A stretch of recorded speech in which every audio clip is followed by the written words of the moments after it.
Сабағымызды жалғастырамыз. 62-ші юнитқа келдік. Бұл сабағымызда I, me, my, mine деген проноундарды үйренетін боламыз. Ағылшын тілінде проноун деп айтады, ал қазақ тілінде бұны орынбасар сөздер немесе есімдіктер деп айтады. Бұл барлық сабақтарын, I'ды, me, my'ды біз алдыңғы сабақтарда өттік, енді mine деген қалды. Бұл сабақта барлығын қосып айтып жатыр. Mine деген сөзді де 61-ші сабақта өтіппіз екен. Яғни барлығын өткенбіз бұлардың. Енді бұл сабақты барлығын бір қосып түсіндіріп жатыр. Бірінші суретке қарайтын болсақ, бір кісі телевизор қарап отыр. Сол айтады: I can see him. Мен оны көре аламын. But he can't see me. Бірақ ол мені көре алмайды дейді. Мына жерде I, him, me деген сөздер осы pronoun. Екінші суретке қарайық. You give me your phone number and I'll give you mine. Бүйтіп айтады мына ер адам.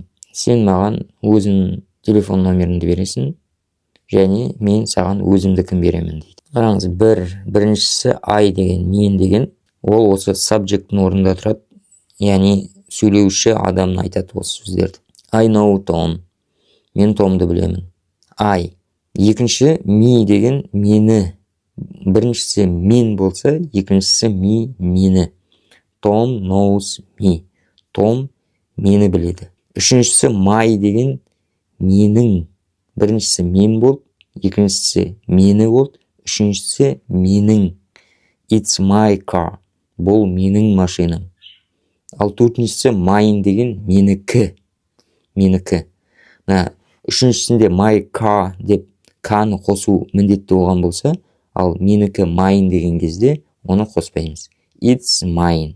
Бұл менікі. Келесі мысалды қарап көрейік. We know Tom. Біз Томды білеміз. Tom knows us. Том бізді біледі. Us. It's our car.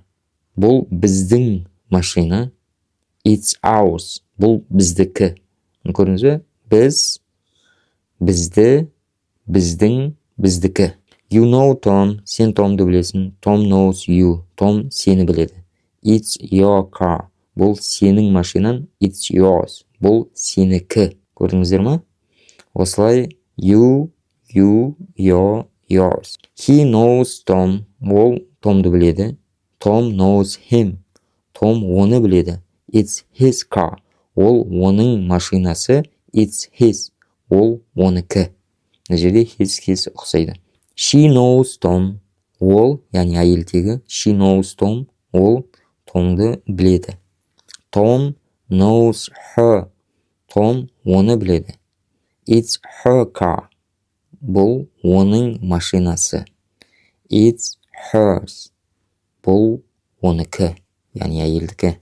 Бұл жерде she, her, сосын hers келіп тұр екен. They know Tom. Олар Томды біледі. Tom knows them. Том оларды біледі. It's their car. Бұл олардың машинасы. It's theirs. Бұл олардікі. Study these examples. Бұл мысалдарды үйрен дейді. Do you know that man? Сен бұл ер адамды білесің бе? Yes, I know him, but I can't remember his name. Мен оны білемін, бірақ мен оның есімін еске түсіре алмаймын. Еске түсіре алмай тұрмын. Есімде жоқ немесе. Көрдіңіздер ме? Мына жерде you бар, I, him, his деген сөздер. She was very pleased because we invited her to stay with us at our house. Ол өте қуанды дейді, себебі біз оны біздің үйімізге қалуға немесе тұруға шақырдық. We, her, us дегендер. Our house, біздің үй. Осы нәрселерді pronoun деп айтады. Where are the children? Have you seen them?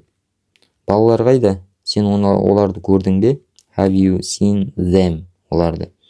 Yes, they are playing with their friends in the park. Олар өздерінің достарымен паркта ойнап жатыр дейді. They, олар, their friends, олардың достарымен, олардың, their. That's my pen. Бұл менің қаламым. Can you give it to me, please? Сен маған бұны бере аласың ба? Өтініш дейді. Is this your umbrella? Бұл сенің қолшатырың ба? No, it's yours. Жоқ, ол сенікі. Yours деген сенікі. 61-ші сабақта келді. Егерде ұмытып қалсаңыздар, қайттан қайталауларыңызға болады. He didn't have an umbrella.